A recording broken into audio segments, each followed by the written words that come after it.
भगवान हैं, उन्होंने सिर्फ एक बैंक का रोल ले ले रखा है। यानी भगवान एक बैंक की तरह कार्य करते हैं। उसमें जिसके जितने पाप और पुण्य कर्म जमा हैं, उसको उसके अनुसार ही मिलता है। आप कितनी ही मेहनत कर लें, कितना ही प्रसाद चढ़ा लें, कितना ही भगवान के सामने रो लें, मिलेगा आपको उतना जितना आपने अपने कर्मों में, अपने बैंक के कर्मों में जमा किया हुआ है।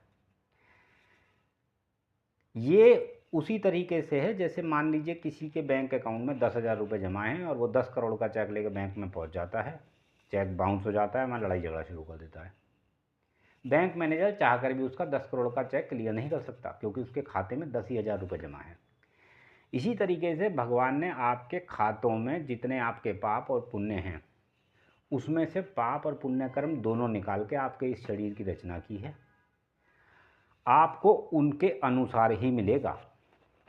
तो फोकस कीजिए कि आप अपने कर्मों में सुधार करें, जिससे आपके बैंक खाते में जो भगवान के पास है बढ़ोतरी हो, आपके पुण्य कर्मों में, और आपको भी एक अच्छा जीवन मिले।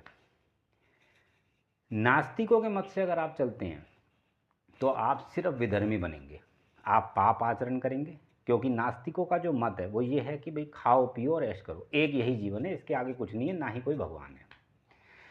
उनके मत के अनुसार यानी कि जिसका भी आपने उधार लिया है वो खा जाओ, जहाँ मौका मिले वहाँ बेईमानी करो, व्यभिचार करो, और सिर्फ अपने आप को खुश रखने पर, अपनी संतुष्टि पर फोकस करो।